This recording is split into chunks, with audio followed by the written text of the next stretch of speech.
क्या सच में एक ईर्ष्य ने पूरा समंदर पी लिया था? सृष्टि के प्राचीन युगों में जब पृथ्वी पर अधर्म बढ़ने लगा था, तब देवताओं और ऋषियों पर भयंकर संकट आ पड़ा। उस समय एक ऐसा राक्षस था जिसका नाम था वृत्रासुर। वह इतना शक्तिशाली था कि देवता भी उससे कांपते थे।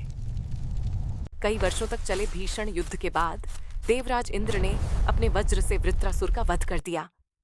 लेकिन वृत्रासुर की मृत्यु के बाद उसके भयानक साथी कालेय दानव बदला लेने की आग में जल उठे। देवताओं के डर से वे समुद्र की अथाह गहराइयों में जाकर छिप गए। दिन में वे समुद्र के अंदर रहते, लेकिन रात होते ही बाहर निकलते और पृथ्वी पर आतंक मचाते। वे जंगलों में तपस्या कर रहे ऋषियों को मार देते, यज्ञों को नष्ट कर देते और निर्दोष लोगों का वध करते।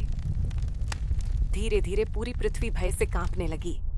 ऋषियों की तपस्या भंग होने लगी और धर्म कमजोर पड़ने लगा। देवताओं ने कई बार उन राक्षसों को खोजने का प्रयास किया, लेकिन समुद्र इतना विशाल था कि कोई भी उन्हें ढूंढ नहीं पाया। हारकर सभी देवता भगवान विष्णु के पास वैकुंठ पहुंचे। देवराज इंद्र ने हाथ जोड़कर कहा, प्रभु, काले दानव समुद्र में छिपकर पूरी सृष्टि को नष्ट कर रहे हैं। कृपया कोई उपाय बताइए। तब भगवान विष्णु ने शांत स्वर में कहा, जब तक समुद्र का जल समाप्त नहीं होगा, तब तक उन दानवों का अंत संभव नहीं है।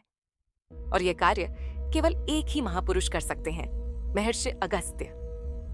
महर्षि अगस्त्य भगवान शिव के परम भक्त और महान तपस्वी थे। उनके तपोबल से देवता भी प्रभावित रहते थे। सभी देवता तुरंत उनके आश्रम पहुंचे। उस समय अगस्त्य मुनि गहरे ध्यान में लीन थे। उनके शरीर से दिव्य प्रकाश निकल रहा था। आसपास पशु पक्षी भी शांत बैठे थे, मानो पूरा प्रकृति लोक उनकी तपस्या का सम्मान कर रहा हो। देवताओं ने विनम्र होकर अपनी समस्या बताई। सृष्टि की रक्षा के लिए महर्षि अगस्त्य तुरंत तैयार हो गए। वे समुद्र तट पर पहुंचे। चारों ओर विशाल लहरें उठ रही थीं। आकाश में काले बादल छाए हुए थे और समुद्र के भीतर छिपे दानव जोर जोर से हंस रहे थे। तभी अगस्त्य मुनि ने अपनी आंखें बंद कीं और सूर्य देव तथा भगवान महादेव का ध्यान किया।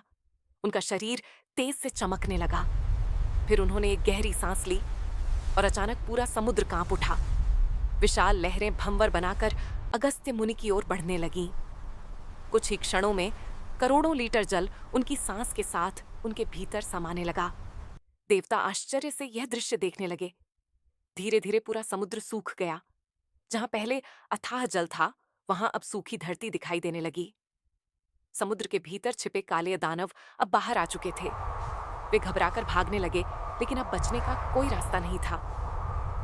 तभी देवराज इंद्र, भगवान विष्णु और अन्य देवताओं ने अपने दिव्य अस्त्र शस्त्रों से उन दानवों पर आक्रमण कर दिया। भयंकर युद्ध हुआ और अंत में सभी काले दानव मारे गए। तीनों लोकों में फिर से शांति स्थापित हो गई। ऋषियों ने दोबारा यज्ञ और तपस्या शुरू की।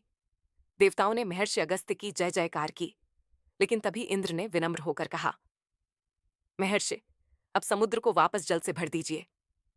अगस्त्य मुनि मुस्कुराए और बोले, मैं उस जल को पूरी तरह पचा चुका हूं, अब उसे लौटाना संभव नहीं। देवता चिंतित हो गए, क्योंकि समुद्र के बिना सृष्टि अधूरी थी। तब बाद में मां गंगा के पवित्र जल से समुद्र को पुनः भर दिया गया। यह कथा केवल एक चमत्कार नहीं, बल्कि धर्म की रक्षा, तपस्या की शक्ति और महादेव के भक्तों की दिव्य सामर्थ्य का प्रतीक है। महर्षि अगस्त्य ने सिद्ध कर दिया कि सच्चे तपस्वी के लिए असंभव भी संभव हो जाता है। हर हर महादेव, हर हर हर महादेव, हर महादेव, हर हर हर हर महादेव, हर हर महादेव, हर हर महादेव।